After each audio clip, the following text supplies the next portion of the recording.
I want everybody to look at the control panel that should be in front of them on their computer screen, and there should be a place at the bottom of their control panel where you can type a question. So this is interactive in that way, so I'm going to give about a 20-minute overview of the main points of the FairTax, and then we field a number of questions, and we really want you to write them in. Like, you know, don't hold back. There's no question that's not important. So write your question in, and after I do the general presentation, we'll take a question and answer break, and then we'll spend about 5 minutes on our special topic, which tonight is going to be comparing the fair tax plan against what we call the establishment, that is the government, and this in particular the House Ways and Means Committee, their plan for tax reform. So we're going to compare those two, at least the general points, so you get a sense of what Congress is up to as it relates to tax reform, and then we'll get back to answering your questions, and we'll finish off right around 9 p.m. tonight. So thank you again, everybody, for joining us, and man, we're just really excited that you're spending time with us tonight, taking time out of your evening to really get educated on a very, very important topic for our country, for the upcoming election, and a very important piece of legislation that, you know, we see a lot of merit to, and that's what we want to present to you tonight. All right, so when I present about the fair tax, we suggest that there's 3 pillars. It's simple, it's fair, it's transparent. We probably should say a 4th pillar, which is it really stimulates growth, and we'll get to that in a second. From a simplicity standpoint, as you can see here, yeah, the current tax code is a rat's nest, hornet's nest. I don't know which is worse. Pick your pick. It's just like, it's really impossible to understand, and you know, the truth is it hasn't been reformed in decades, and I once heard a statistic that said it's literally impossible for any 2 CPAs to come up with the same figures at the end of a tax audit. Like, it's just impossible, right? So we've got something that's extremely convoluted, and not only is that a problem in and of itself, it's a problem because in a very dark way, it actually serves Washington. What do I mean by that? What I mean by that is, because it's so convoluted and complicated, yeah, most people would look at it, certainly the citizens, and go, yeah, we can't even begin to get our arms around that and mess with it, so we don't do anything.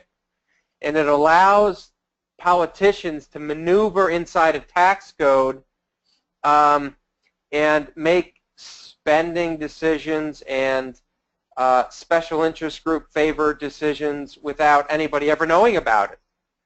So it creates a real shroud, and there's a real lack of transparency as a result of its complexity. So we've got to simplify this for a lot of reasons, and the fair tax, you know, certainly does that. So we've got to evolve, and one of the great ways that we can evolve is, in important ways, is in our tax system. So let's look at the 7 major detractors of our current tax code. So, you know, I just spoke to it being convoluted, and I also made reference to the idea that it punishes growth. And in punishing growth, we're inspiring the wrong behavior, because if you think about it, the more money you make, the more the government takes. So at a certain threshold, businesses and or individuals and or entities get to a point where they go, yeah, we're not going to do anymore because it's not worth our time. The effort we put in is going to be literally mitigated by the fact that the government's going to take the majority of it. It's not worth it. Yeah, so we're inspiring the wrong behavior. We got to shift that. Lack of transparency, I spoke to, incredibly inefficient. We'll share some statistics around that. Obviously impedes privacy. You know, this is a big issue right now, privacy, and when we submit a tax return, there's a lot of personal things on there. Number one is our income. Like, really think about that for a second. Should the government know how much money we make? Just that, should they know? And of course, when we have a detailed tax return and all the different write-offs and yeah, et cetera, impedes privacy. So we're going to show you how the Fair Tax Plan secures your privacy. And then you've got winners and losers. So one of the examples that I say about this is, if you can recall back to the election when Mitt Romney was running for president, and his tax rate was lower than most lower income class Americans. Well, how the heck does that happen? Because you've got winners and losers, and you've got people who with the resources and the connections can hire people to find and leverage loopholes. And yeah, it's just a system that doesn't really serve our country. And obviously time intensive and laborious, and we've got to be able to focus our time and energy in more effective and productive places rather than in record keeping and receipt keeping for taxes. So the Fair Tax Plan is legislation that exists right now, and it's very real.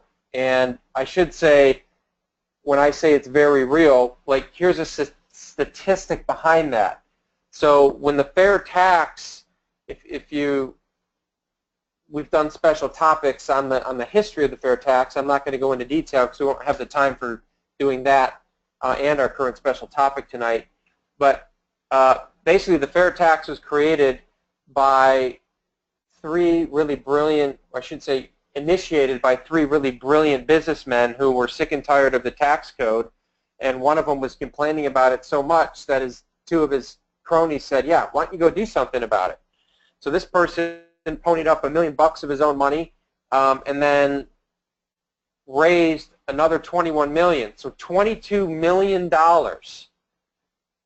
went in to funding independent research, and dozens of the country's most accomplished economists were pulled together inside a private think tank, and their mandate was find or create a tax platform legislation that is simple, is fair, is transparent, and that serves every citizen and inspires business growth.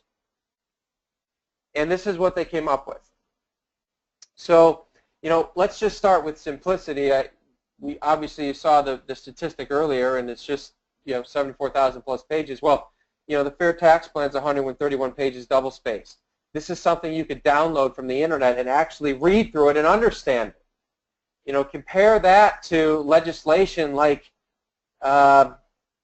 Obamacare, which is thousands of pages.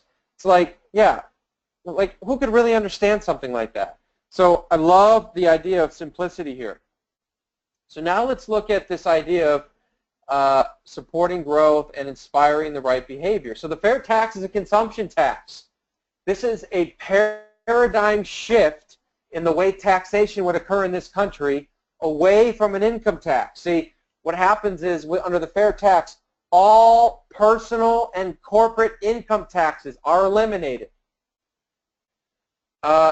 Social Security and Medicare taxes, gone. Capital gains taxes, alternative minimum tax, death tax, gone. There's a couple others there that I may have forgotten. And we've got a revenue neutral tax plan that taxes consumption based on what you spend, not on what you earn. And we repeal the 16th Amendment, which says the Congress can legally tax income. Paradigm shift. This is a big shift that people, when they get their arms around it and they can wrap their brain around it, which we hope to do for you tonight, a lot of light bulbs go off. We've done several special topics over the last 7 years comparing consumption versus income, and consumption or spending versus income. And historically, when you look at it, consumption is more reliable. So even in times of recession or in times of a dip in our economy, you've got spending to be more reliable than income. So in other words, income decreases at a faster rate compared to consumption in times of economic decline. Yeah, that just says, guess what? Consumption is more favorable to the government. So we're going to talk about, well, why wouldn't they want that then? Yeah, we're going to get to that. All right. So fully transparent, no loopholes. There's only one tax, consumption tax on new retail goods and services to the tune of 23%. Let me go back for a second and just really give everybody an example of this. So first of all, new goods and services, not used. So you go and buy a used car or a home that's been lived in before, the fair tax is not levied. If you go to the mall and you buy a pair of designer jeans and the price tag says $100, when you check out, you will have paid exactly $100 because the fair tax is inclusive, right? It's not put on top. It's not 23% times the price. It's included. So the retailer is responsible for it, right? So designer jeans, $100, checkout, you get a receipt, and it'll say $77 basically went to the company, the store, and the other $23 that was collected out of the $100 is taken in the form of a federal tax. So here's another way to think about it. I use the example of a home builder. So a business that builds homes. So when that business goes out and purchases everything they need to build a home, land, bricks, plumbing, electrical wires, I mean, you name it, right? All the inputs. All of those things are business-to-business transactions. Fair tax is not levied, right? Or actually, they pay with when they go and they buy it, they pay with the fair tax in it, and then they get a credit back for it. That's actually how it works. So then they go build their home. And when they sell that home to the first time, because it's a new good at that point, to the consumer, the fair tax is included. So let's just say, for sake of argument, for simplicity here, the home costs $100,000. The consumer comes and buys it for $100,000. Well, then the business, that home construction company, the home builder, they set aside $23,000 of that. And when the consumer lives in that home for several years and then they go to sell it to somebody else, the new consumer who buys it, no fair tax is levied, right? So businesses are responsible for collecting tax at the retail level, setting aside 23% of it, of all their gross receipts, and monthly or quarterly, depending on the size of them, sending it into the Department of the Treasury. That's how it works. Okay, so now let's look at some of the really key benefits here. So you've got as much as $120 trillion in personal and corporate assets parked offshore. Some of these are American companies. Some of these are American private citizens. Some of these are foreign entities that have purposely been set in offshore banking centers so that that money doesn't come into our economy for the express purpose of not having it taken away in the form of either income or capital gains taxes. So what happens is when capital gains goes away and personal and corporate income taxes go away, this money starts to flow more freely back into our economy, right? So business owners and companies and corporations and entities will start to use this money. to build businesses, and when that happens, they create jobs, and it starts a phenomenal domino effect. Yeah, U.S. becomes a corporate headquarter haven. We will have the lowest effective corporate income tax rate in the world, 0. This is very real. Think about this. There's a big deal right now. You've maybe heard about inversion. Inversion is when a U.S.-based corporation takes its headquarters and puts it overseas at a more tax-friendly nation. And guess what happens? We lose a lot of jobs. So what will happen when this occurs, when the Fair Tax gets passed, is companies will start relocating their corporate headquarters, their international headquarters in the United States. They'll build buildings. They're going to need to hire staff. I mean, it's going to be a massive deal here, people. I mean, a lot of money coming into the country and a lot of opportunity as a result of this opportunity. And by the way, there's a big risk here, and the risk is that we don't do this first.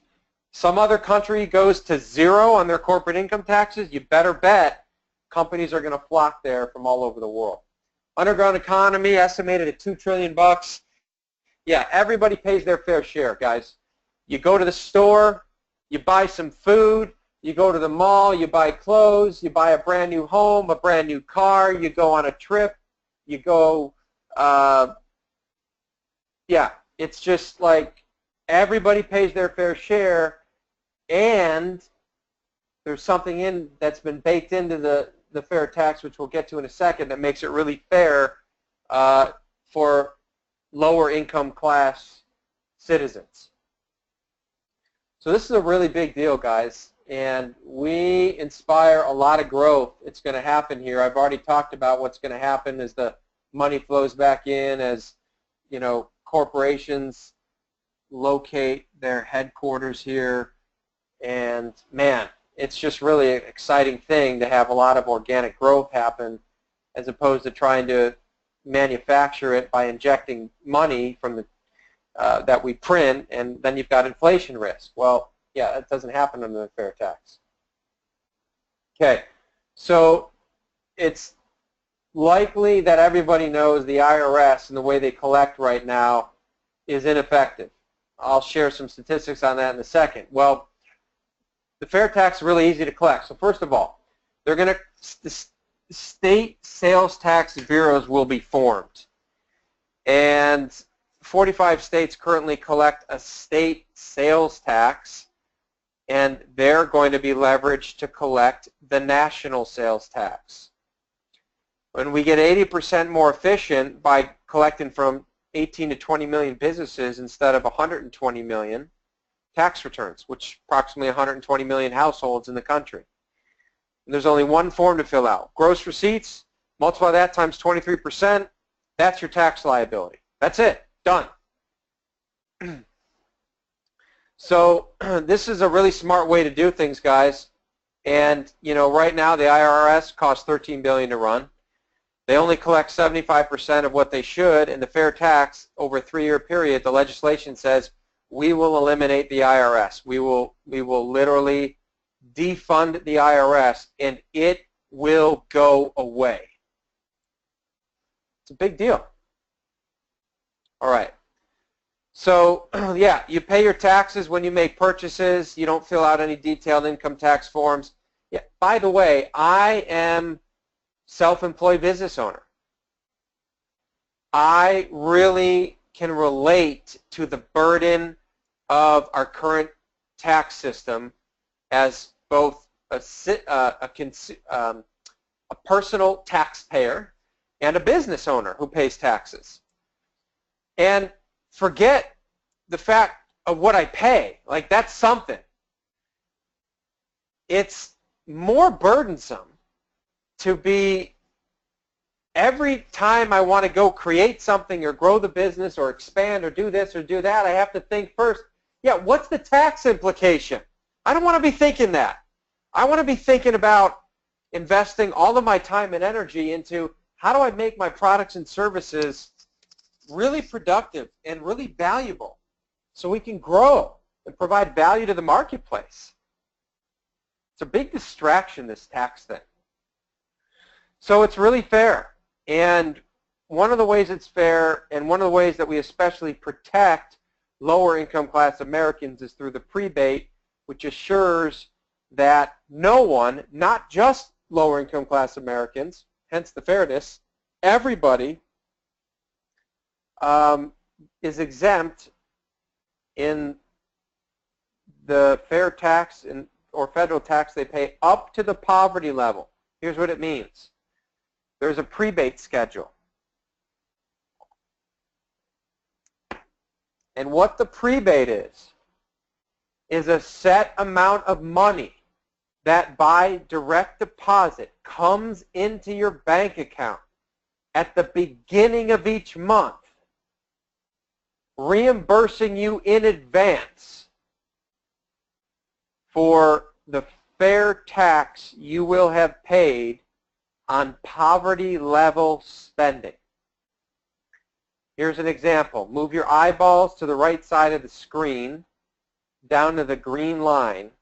A family with 2 adults and 2 children have an annual consumption allowance that's been derived by some formula of, let's call it 32 grand, right? So if you spend $32,000 in a year, you're spending, if you've got a family of 4 with 2 adults, 2 kids, at the poverty level limit.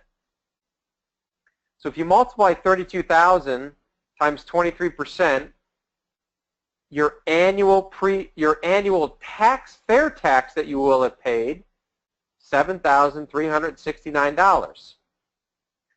Divide that number by 12 and you get 614.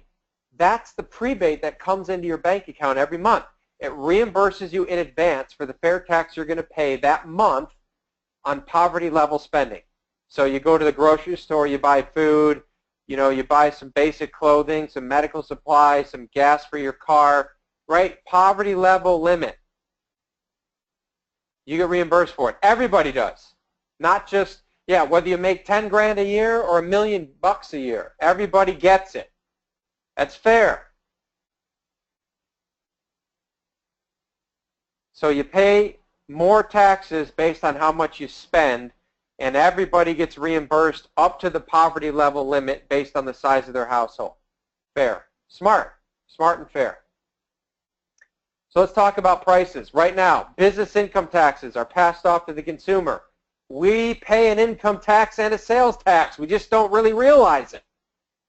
The sales tax comes in the form of an embedded tax that is reflected in the receipt of everything we buy with all retail goods and services. It's equal to approximately 22%. So what does that mean? That means a business right now, the cost to comply to the federal tax code, right? So CPAs and tax advisors and real time and resources to put together and comply to the tax code, plus the taxes that they pay, equal about 22% of all cost in their good. That's a line item expense in a company's balance sheet or profit and loss sheet, which means they raise the prices of their good that much, right? They got to account for it. We pay that at the retail level when we buy it. So what happens is the embedded tax goes away, right? Because there's no more cost to comply to the tax code. There's no more personal and corporate income taxes. That goes away. Fair tax, 23%, goes in. And what you're going to find is that while prices they're not going to go up 23%, they're not going to stay stable. They're going to go up probably somewhere in the neighborhood of 10 to 15%. And then as competition heats up, businesses will try to gain market share by lowering prices, and over time, it's going to come right back down to pre-fair tax levels. So that's what happens with your pricing. It's really easy to think, oh wow, the fair tax goes in 23%. all prices are going to go up by 23%. Not true. Really important to understand that. So if we look at it and we go, wow, this sounds really great. It's simple, it's fair, it's transparent. You know, it benefits the economy, it benefits businesses, it benefits citizens who are going to have more disposable income than ever before. The average American's income is going to go up by 29%. Why wouldn't everybody just want this? Well, guess what? We've got an elitist group in Washington who use the current tax system and tax code as a power source. Lobbyists who represent large corporations who make 6 and 7 figures, 50% of lobbyists are tax lobbyists, they go to the political group and they say, hey, make this change to the tax code and we'll fund your re-election campaign for $1 million or whatever. And politicians love it because, again, I shared this up front, they get to make decisions and maneuver around and nobody knows what the hell they're doing with our money. Of course, IRS probably wouldn't love it because they're going to be gone in 3 years.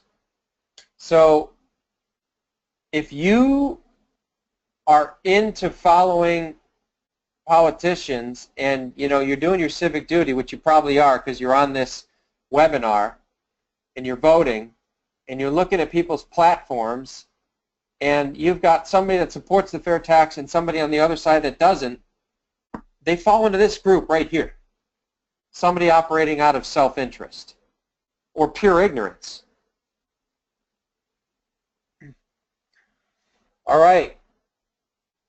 I'm going to ask my colleague Larry to unmute himself. Please do that, Larry. Okay, I'm with you, Mark. All right. Yeah. How are we doing so far, buddy? Hey, we're doing real fine. Sounds like you might be a tiny bit rusty, but you're in there. And we had a comment. We had a comment from Josh. I don't know if did you see that? He says it's good that you are back, Mark, and it's breaking my heart because what he's saying is that he didn't appreciate me, and I understand why. Because last month we had a challenge. Yeah. Yeah. And one of the things I love about you, Larry, is you always give it to me straight. So thank you. So we don't have a lot of questions right now. We've got a couple of comments. One is just a really poignant and brilliant one. The income tax code written in by Ron says, written by millionaires for millionaires. I mean that couldn't be said any better. Josh says if we want transparency within our government, then we need to start moving to the fair tax, which is more transparent than our current tax code. Yeah, one thing I forgot to mention, when you talk about transparency, thank you for the comment, Josh. Remember that example I gave Larry of the jeans and you go and you get your receipt? Yes. Yeah, so imagine you go to the store and you buy your jeans and it says 26% tax. It's like, what? Yeah, you could see it, right? Like, we went from 23 to 26. Nobody told me that. Something's up. I got to make some noise here, right? So we can really put pressure on our elected officials and keep them in check and hold them accountable. Can't do that with a 74,000-page tax code. So we don't have any other questions that people have written in. So I know you said I'm rusty, but maybe I'm knocking it out of the park, Larry. Maybe that's what's happening. That's a very good possibility. But you might also want to repeat for anyone who came on late about the question box where they can enter their questions. Yeah. So at the bottom of your control panel, there's a place where you can type in a question, and we really encourage that because while we've got a simple piece of legislation here relative to our current tax code, it's not easy. It's simple but not easy. So we want you to write in what occurs for you as challenging, or any components of this thing that's causing you confusion or fogginess or question marks, and we really want to address them. Oh, Larry, okay, yeah, we got one from Robert. Thank you, Robert. So I'll read it, and Larry, I want you to answer it. So does the FairTax affect tourists, and does the government also pay taxes on new purchases without being able to exempt themselves? Two-part question. Two-part question. Great questions too, Robert. Does it affect tourists? It certainly does. Every visitor to the United States, legal or illegal, will be paying the 23 cents out of the dollar on every purchase they make, because they do not qualify for the family consumption allowance, or the Prebait as we refer to it. Now, does the government also pay taxes? And yes, they do. Now, here's the thing. It's a little bit complex, but there are two factors within the government. One is what is considered government enterprises, the post office being the best example.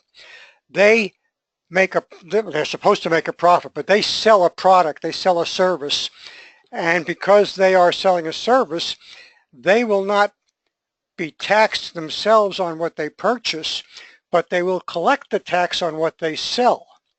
Now, the government, they will be paying taxes on any new goods that they buy, which they are going to use. But you have to remember also that they will no longer be paying their half of the Social Security and Medicare taxes that non-government employers pay. That's 7.65%. So there's a big savings there for them. And if you consider that just the IRS has 100,000 employees, I don't know what the total is for the entire government. But that tax that they are not going to be paying any longer, if they were not taxed on the new goods that they sold or that they bought, they would be at a great disadvantage, or great advantage, I should say, over private industry in competing for business. And so that levels the playing field, and it really turns out to be to the advantage of everyone. Mark? It's really great, really thorough. Thank you, Larry.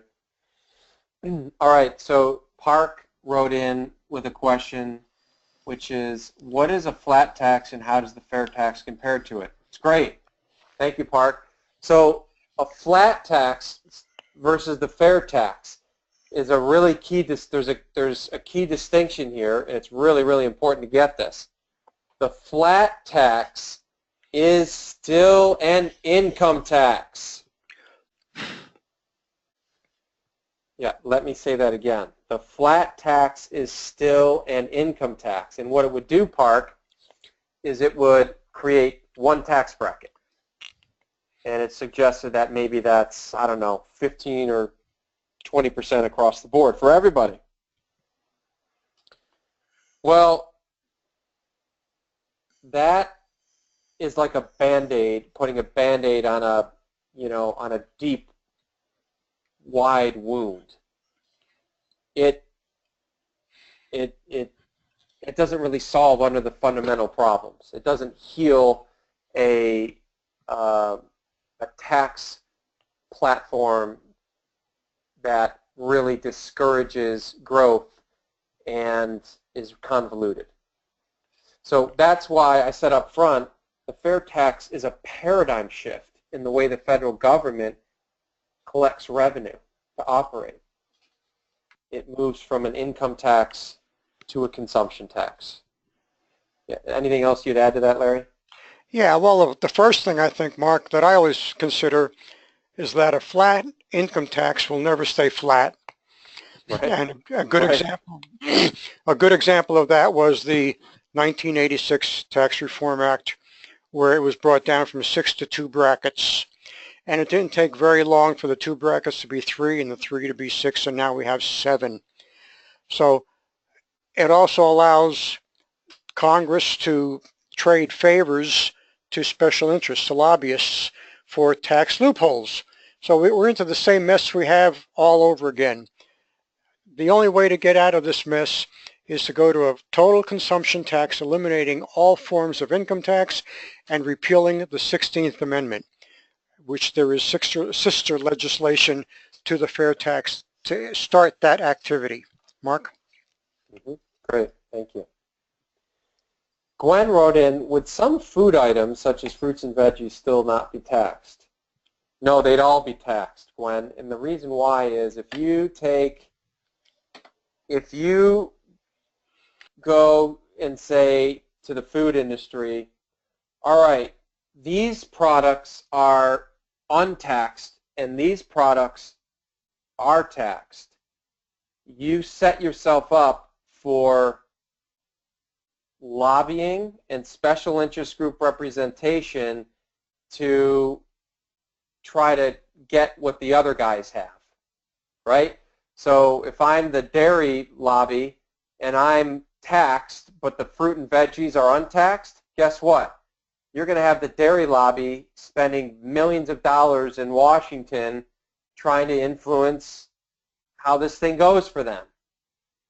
So the big purpose for taxing all of it and then instituting the Prebait,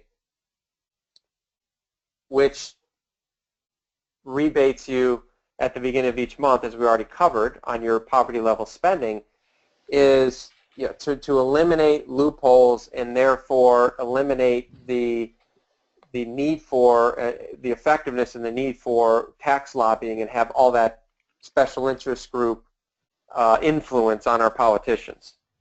Yeah. All right, good. A couple more questions that came in. Let's hit them, and then after these we'll move to our special topic. Question from Robert, will illegal or undocumented persons be eligible for the Prebait? Great question. The answer is no. So you, correct me if I'm wrong, Larry, need a valid Social Security number. As well as a legal residence. A legal residence. Yeah.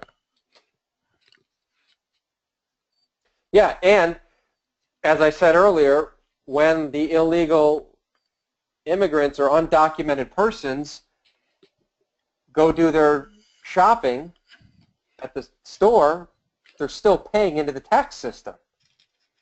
And that doesn't happen right now. So it's a big benefit. All right. Are there other consumption tax initiatives competing with the FairTax? Larry? Not on a nationwide basis, no. Some states have been working very hard and making progress towards having a FairTax type system within the state. But nationally there is none. And as Mark mentioned earlier, we certainly do not want some other country to implement a FairTax program first, because then they will have the large vacuum that sucks all of the investment into their nation, and we'll be in dire straits, that's for sure. Mark? Yeah, and I'm not going to get the statistic right. Maybe you know it, Larry. There is a study done or looked at like the most fiscally positive states. Yeah, the ones that had the greatest growth and or surplus in their budget, and it was like the top 10 all had state sales tax but no state income tax. You know what I'm talking about, Larry? Yes, I do. And fortunately, Florida is one of those states. Texas is the other one. That's the top 2 on the market. And if you look at the other end of the scale, the states with the largest deficits and the biggest problems are those that have sales taxes and income taxes and other forms of service fees and charges. So it's really important difference between a state like Florida and Texas that work primarily off of a sales tax and do not have an income tax. Mark? Right. All right, great. We got another couple questions in. We're going to just spend 5 minutes on our special topic. and then we'll get back to your questions. So keep writing them in, guys. You're doing great, and we really want to make sure you leave tonight feeling like your questions are answered and you've got a handle on this thing so you can start sharing it with people. All right. So the special topic is the House Ways and Means Committee have come up with a tax plan that they call a better way. And we're simply going to compare the 6 main points of that to FairTax. So as you can guess, the better way plan is, it's still an income tax. So what they would do is they would reduce the personal income tax brackets from 7, where it is right now, down to 3. And we say the best way is just let's eliminate all income taxes. It's never going to stay at 3. Just like a flat tax wouldn't stay at 15%. The Better Way platform says we will reduce corporate income tax rate from 35 down to 20. Well, here's the problem with that. It's not that. I mean, it's a great little Band-Aid, but it's not going to fix inversion.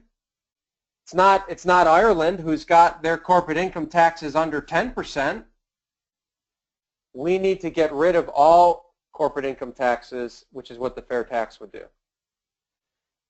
The Better Way plan creates simplified postcard size personal income tax filing. Yeah, let's just get rid of all personal income taxes and eliminate any personal income tax filing, period. And by the way, the FairTax is like a postcard for businesses when they submit their taxes to their state sales tax bureau. I said it earlier, it's gross receipts, your gross revenues times 23%, and any credits that are in there. Oops. All right. Another point from the Better Plan. Reform the IRS and create a 6-year term of an IRS commissioner. Yeah, sounds great. Let's just get rid of it altogether. That's what the FairTax would do. The Better Way plan would reform the earned income tax credit. The best way would be to have the FairTax and eliminate all income tax credits by completely eliminating all income tax, period. And then finally, keep the 16th Amendment and repeal the 16th Amendment. Don't let Congress have legalities to tax our income.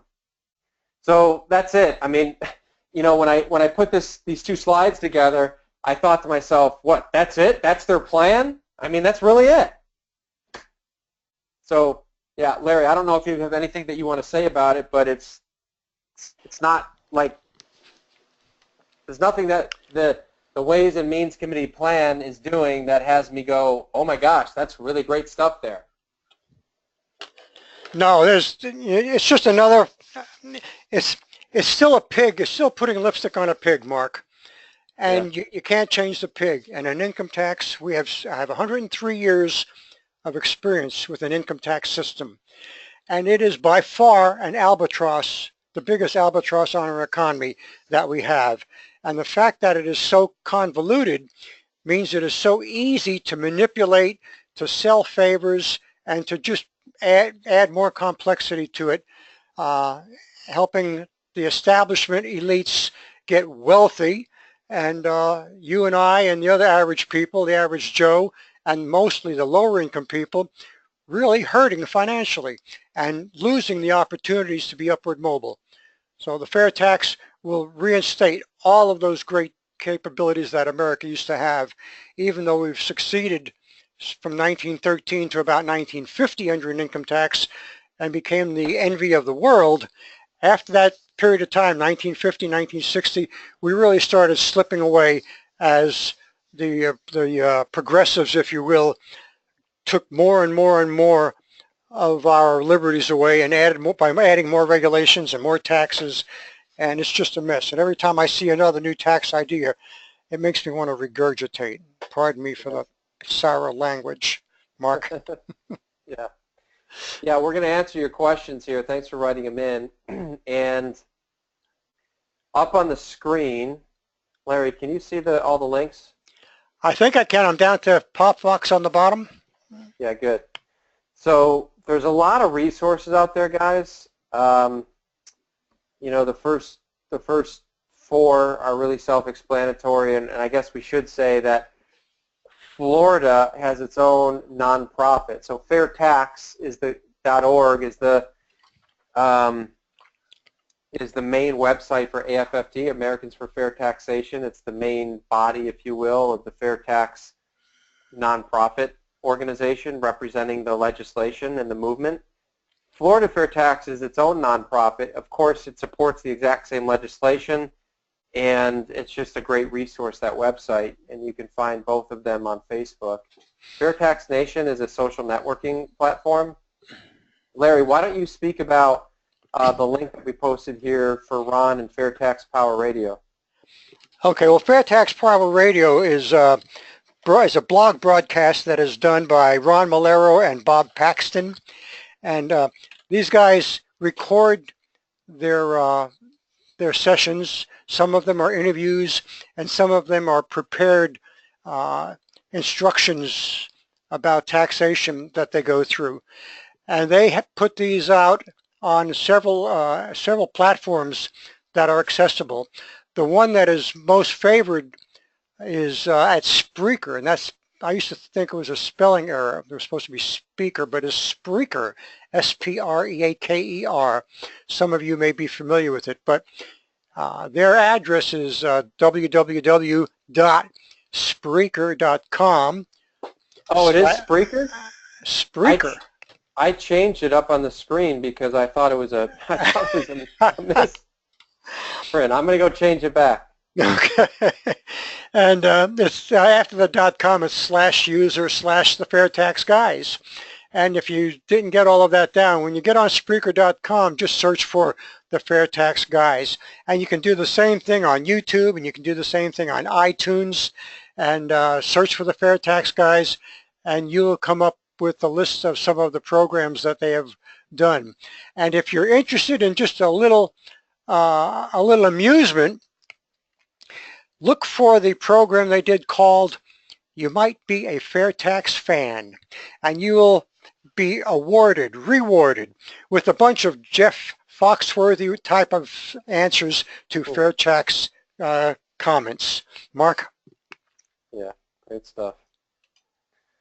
All right, well, you know, we really love everybody being with us here and being really engaged, so let's close it out with the last set of questions. Larry, before we close it out with the questions, please speak to bigsolution.org. Thank you, Ron, for the reminder. Oh, okay. I had that up a moment ago, and I just closed it off here. All right, getting serious about advocating the FairTax idea. America's Big Solution is at bigsolution.org, and of course the FairTax is America's Big Solution. You can go there and register yourself. If you are already registered with AFFT, it will match the registrations, and it's not that you're going to have 2 records on there. You'll have just one, but it will be at both of these platforms, AFFT, which is fairtax.org, and bigsolution.org. But once you're on there and you register yourself by using the Connect tab, you can then also build, if you will, a network, such as used to be done, or is still done, I imagine, with Amway Corporation. And you can refer people to the network and add them to your tree of supporters for the FairTax. So you'll start developing a group of people who, like you, like the idea of the FairTax, would like to see something done about it, and are willing to support it in one way or another. Now, they don't have to be big-time supporters, but if they will maybe send a fax or an email to their representative once a month, asking, you know, why is he so retarded and not sponsoring the FairTax, or something of that nature, they can do that. If they want to be more involved, you can help them get more involved. But you can learn them to do the same thing, and to learn more and invite their friends, neighbors, and relatives to join also. So just, you know, help them out and help yourself out. Become smart enough to be able to have open discussion about the FairTax versus income taxes. And you'll find it not only challenging, but very, very rewarding and a lot of fun as you get stronger and stronger in your knowledge and confidence of the FairTax. Mark? Mm-hmm. All right. The question from Robert is, how long will it take to fully implement the FairTax if it gets approved? Larry, you want to speak to that one? Sure. The FairTax the legislation is designed such that, and I'm going to give you the example from the 2015 legislation. If the FairTax were passed in 2015, it would go into effect on January 1, 2017. The purpose is twofold. One, to give companies, businesses that sell at retail to add the FairTax to their calculation on their cash registers or computers, whatever it is they use to develop their costs and collect taxes and keep their records. It will also give all companies the ability to remove from their program their payroll information, and not because they will not have to be collecting any form of payroll taxes anymore, other than if they are collecting what you volunteered for pension plans or a health plan. Otherwise, their system is simplified considerably also. So once that is done, the FairTax abolishes the income tax on December 31 at 12:59 p.m. and January 1 of 2017, the FairTax is implemented, and when you go to the store the next day, you will be paying 23 cents out of the dollar on everything you purchase after you've had your prebate. Now, during that year of transition, you'll also have an opportunity to submit the form required so that you can be qualified to get the prebate, which will be administered by the Social Security Administration. So that's the transition period. Now, it hasn't been done in 2015, so the idea now is to have it passed in 2017 and have it go into effect on January 1, 2019, unless when it's in the Congress for discussion and review, they decide that an additional period of time may be required for one reason or another, and the legislation will be amended to allow whatever period of time they deem is necessary, and whatever that is, when that date hits, it'll be an overnight thing. Midnight at the stroke of 12, one goes away and the other comes and takes its place. Mark? Yeah, beautiful. Follow-up question to that is, how will corporations with inventory be affected? Great question. They will have, as it is written now, 1 year to take a tax credit on inventory which was purchased under the income tax system. Most businesses like to turn their inventory 3 or 4 times a year, some even more, some less. But that may be something that does get amended. They may allow, Congress may decide to allow more than 1 year to allow for those companies that have such an inventory that it doesn't turn over that rapidly, and give them a little bit more time to be able to get out from under the double taxation issue, which would take place if they were taxed on goods that they had bought under the income tax. Mark? Mm-hmm. Good. All right, Gwen asked the question, would we still pay separate state and local sales tax on top of the 23%? Yes. So the FairTax, Gwen, only pertains to federal tax. So you still have to, you'd still be subject to any state and local sales tax on top of the 23%. So nothing would change there. Although what you might see change is that if the federal government eliminates income tax and moves to a consumption tax, there's a real good chance that the states and even local municipalities would move in that direction too. They would move to a sales tax and likely eliminate their state income tax, and maybe some municipalities may opt for a sales tax over property tax. So yeah, state and sales tax separate from the national sales tax. Yeah, those organizations, those government organizations, state or local, that have a sales tax now, if they go to the broader base tax, as the fair tax will be, it will allow them to reduce the level of tax that they had in the past. We experienced in Florida when there was an attempt to get a fair tax type of a program in place here, in place of our property taxes, that with the broader base tax on sales and the property taxes going away, our sales tax under the state level would go from 6% to like 3.25%. So that's a considerable drop. So you can see that would happen to anyone else who broadens their tax base. They will be able to reduce the actual tax rate. Mark? Mm-hmm. Larry, here's one for you. Would gross receipts include exports? And no. Wouldn't that? No. No. One of the things that, and Mark mentioned it very explicitly earlier, there is no tax on business-to-business transactions. That means every business in the supply chain that feeds an exporter, when that exporter goes to literally ship his product, he has had no tax burden whatsoever. Therefore, his prices will be much, much lower than they were. That in itself will cause an increase in exports because of our products being better built, better quality, and with lower prices be much more competitive on the international market. Mark? Mm-hmm. Great. So question, what's the difference between the corporate income tax and the fair tax as it relates to businesses for retail goods and services? The percentage rate is different and it's simpler, but for businesses, doesn't it just boil down to paying a tax on your sales? In other words, is simplicity the main difference for businesses here? It's not.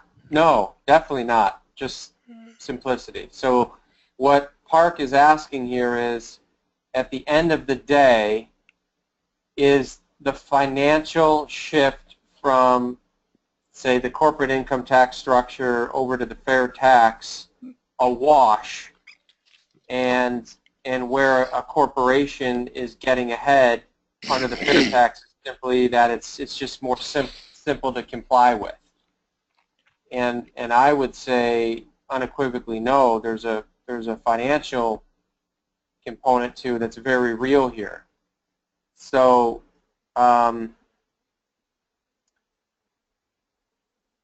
yeah, where I'm paused, Larry, is thinking in my brain of trying to answer this with real numbers, and that could get really messy really quick. So what I'll say this, and then you can follow up. You know, if you're a business right now, you've got 22% of your costs are represented by tax-related burdens. Plus, you pay a corporate income tax rate of 35%. So you've got those two things to consider, whereas the fair tax simply says, yeah, just set aside 23% of your gross revenue. So there's no question there's a financial gain for businesses inside this model. Larry, do you want to either expound on that or simplify it in any way? Yeah, I don't know if I can simplify it. I think you said it. I might try saying it a little bit differently. The corporate tax is also part of what is embedded in everything we buy today. That goes away. The simplicity is more than just the fact that they do not have to pay a corporate tax. They no longer have to pay the large volume, and that varies from business to business depending on their size, of employees who do nothing but tax work for the corporation. That's bookkeepers, accountants, tax attorneys, et cetera, and lobbyists, et cetera. So all of that goes away, and the expenses to support that goes away also. So there's a good financial benefit to the corporation, as well as the simplicity. Mark? Yeah, thank you. So another question here is, or a statement then a question. The FairTax kills 401k retirement savings incentives. How do we make sure that the people don't suddenly forget to save and end up destitute at retirement with only Social Security income to feed them? I question the statement, FairTax kills 401k retirement savings incentives. I don't know why that would be true. Actually, there's an excellent chance that because the wage earner has more disposable income, they would increase their 401k contributions to their maximum allowed for wherever they're working, wherever it's getting matched by the corporation. So yeah, I don't see it as a killing device either, Mark. Yeah, I don't see it either. I think the fair tax and the shift from income to consumption tax is mutually exclusive of 401k plans. 401ks aren't going to go away because of the fair tax. So I just think I actually am on Larry's thought pattern, which is with more disposable income, the responsible workers may just choose to put more of their income towards it. So, and at the end of the day, yeah, so with more disposable income, there's going to be more opportunity for both saving and investing. So I actually think you're going to have an opportunity for people to be in a much better place at retirement than they are currently. Will this webinar be posted online? Yes. How long does it take, Larry? Except for last month, it takes about 4 or 5 days. Okay. Good. And lastly, how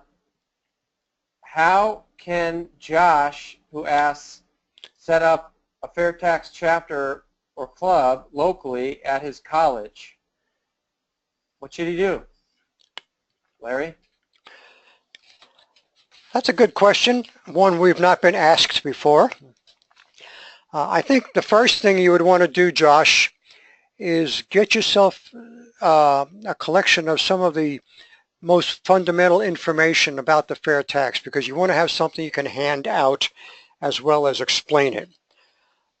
If you happen to have a projector, and most colleges do in some of their meeting rooms, and they're available to you, you can get some of the PowerPoint presentations that Mark has done and a couple of other FairTax supporters over the years, and use them for yourself if you don't feel comfortable just talking about the fair tax without one. Anyway, once you get yourself prepared, then it would be a matter of getting some kind of a notice out. You may have to get permission from the school to organize a group on tax reform, and that's what I would label it as, a group interested in federal tax reform. I wouldn't call it the fair tax, because then you are being very specific and politics will come into play and you might not win that battle. So make it general in the nature of naming the group. And then you can talk about the fair tax as well as alternate taxes such as an income tax, whether it's flat or not, multiple brackets, a VAT, which is another form of taxation, sort of a consumption tax, but done in a very convoluted way. And it'll give you a broad base of taxes that you could be thought about and discussed. And you might also have a professor of economics in the school there who, if they understand the fair tax and they are not already a fair tax supporter, which many are, they would be happy to come and talk for you to the group. So there's, those are some ideas. We've set up several groups here, but no two have ever been started alike. Although I guess they have in one respect, that I actually did the opening meeting for the new leader, and then let them take over after I introduced them and did a presentation of the fair tax itself. And they'd come up and be introduced, and we would answer questions together, and I would transition to them as fast as possible. So that's my best answer for you, Josh. Great. Well, we've done it again. Great job, Larry. Thank you for being here and being such an advocate and resource and source of wisdom for the fair tax. I really appreciate you and your commitment. Well, thank you so much, and I am sure glad you are back, because I find that it is a lot more difficult doing these without having somebody like myself in the background to help. And last month, even Elaine was out of touch, so I screwed up and recovered, but I don't think there was anybody left to listen to the recovery. Anyway, gotcha. Welcome back, my friend, and we've got a lot to do. 2017 is going to be one heck of a year, and I'm going to make an offer to the people who are on board today. One-time TV type special offer. There is a document that was created by a very well-known, to us anyway, and respected, highly respected individual, Kerry Bowers, that did a traffic light type of a table showing the stop or go of the Ways and Means ideas versus the fair tax. And at no additional charge, I will send you the 2-page document that was released by the Ways and Means Committee that gives you what they think their tax ideas are. And all you have to do, the only payment you have to make is to exert some energy and send me an email at Larry at repeal_16@earthlink.net and tell me you'd like the special documents for tonight, and I'll send them along to you. Otherwise, I hope you all have a good evening, and glad you were on board. Mark, it's back to you. Yeah, thank you everybody for being here, and don't let what you heard here tonight stay inside of you. If what you heard tonight made a difference for you, or had a light bulb go off, or impacted you in some way, or you simply thought, huh, that's smart, or huh, that's better than what we've got right now, or huh, boy, I wish our people, our Congress people would pay attention to this, or, you know, huh, that's really interesting. Any of those responses or reactions really require you to do something about it. And I want to speak really boldly here and say that you being here tonight is extraordinary, and if you had a reaction that I just mentioned, it will fall really flat if you don't go do something with it. Like, this is what grassroots movement is all about. You see something, it occurs for you as powerful, and then you go do something. So here's what going and doing something could look like. Go to fairtax.org and find your you can click around in there, and there's some easy navigation to finding your elected officials, and they give you an opportunity to send an auto email or something to write to your congressperson that says you've got to look at this thing. You could write to your congressperson, you could call them, you could leave a message, and don't do it once, like do it all the time. Go to fairtax.org/1040/1040 and contribute $10.40 a month. Go do that, please, if this aligned for you. So those are some things you could do. You could also do what Josh is considering and starting a club, like, you know, get involved. So thank you for your time and your interest and your attention. It means the world to us, and you know, we just spread this message one webinar at a time. So we really appreciate you. We wish you a brilliant and safe weekend, and I challenge you to come back next month and bring somebody. Have a great night, everybody. Bye for now. One more comment for Josh. Josh, if you want, send me an email, and I will send you a couple of documents that you could start with for putting your information package together. Good night, everyone.